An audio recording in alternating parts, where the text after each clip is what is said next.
Hey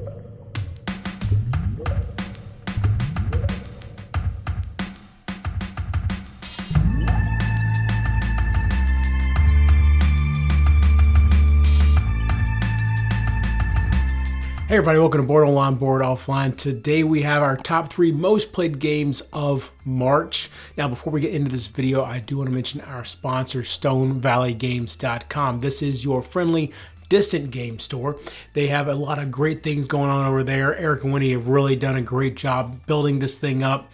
They have, all kinds of games, whether it's board games, card games, RPGs, war games, everything in between. Go check them out. Lots of great stuff. If you are in the United States military and you're stationed overseas with an AA, AE, or AP address, they'll ship to you for free.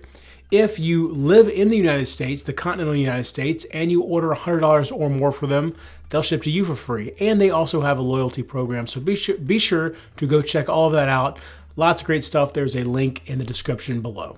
Now, also, before we get to our top 3 most played games, I do want to mention that we had our first ever Super Thanks in March. I did not even know Super Thanks was a thing. I knew Super Chats, which happen in live streams, but as it turns out, there is the option for Super Thanks as well. Paul Toderis was our first Super Thanks.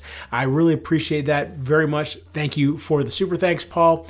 If you want to leave a super thanks, that's one of the best ways to support the channel. You just go into the comments and you can click on the options down there and leave a super thanks in the comments.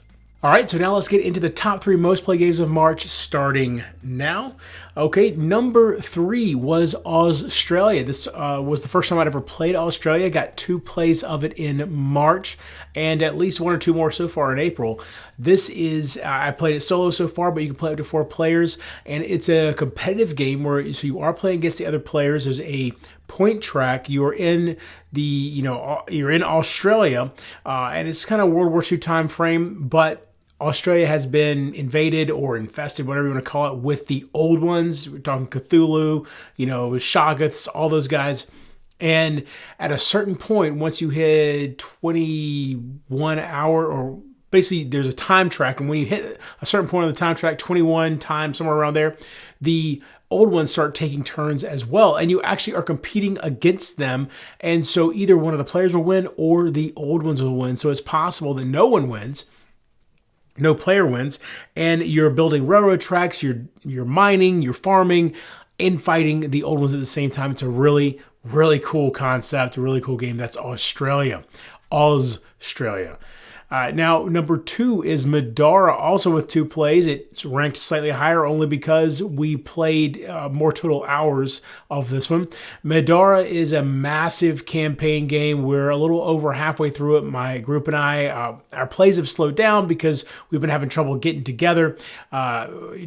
Just because schedules have changed, all that kind of stuff. But Madara itself is, as we push through it, we keep building up these characters, getting cooler and cooler abilities, and the maps keep getting more and more, complex and interesting, and new interesting bosses and all of this kind of stuff. You are able to build your characters up from the ground up. There's no archetypes. You are literally able to, build whatever skills you want to onto each character, mix and match skills so that you're able to really, create these really interesting combinations. And then there's a ton of types, different gear. We are in the very mid tier now. I believe there's 2 tiers above what we're at currently. So cool, all the different stuff that you can get into, and we still, like I said, we're only halfway through the game, and we've only scratched the surface of what's available.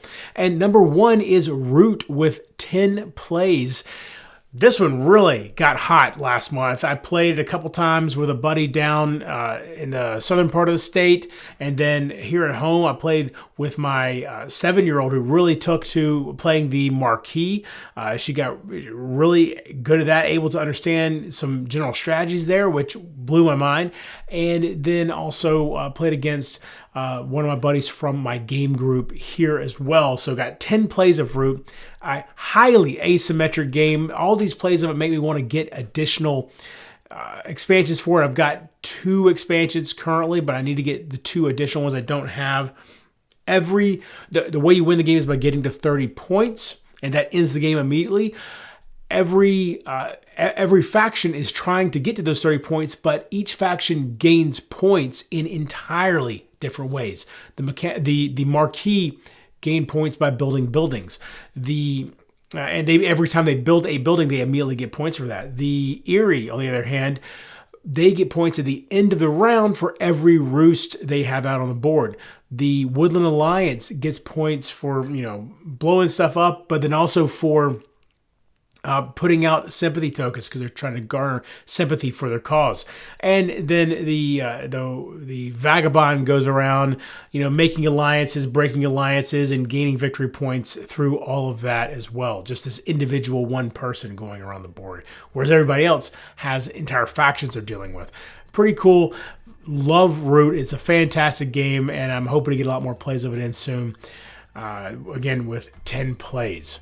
So thanks so much for watching this video. Be sure to come back. We've got all kinds of great stuff coming up soon. I'll probably get a gameplay of Perdition's Mouth in this month. I'm definitely going to finish Game of Thrones, that How to Play series.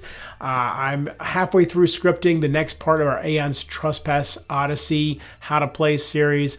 Frosthaven's next How to Play video will be coming out this month as well. That's already scripted. Lots of great stuff coming up. And until next time, if you're bored online, board offline.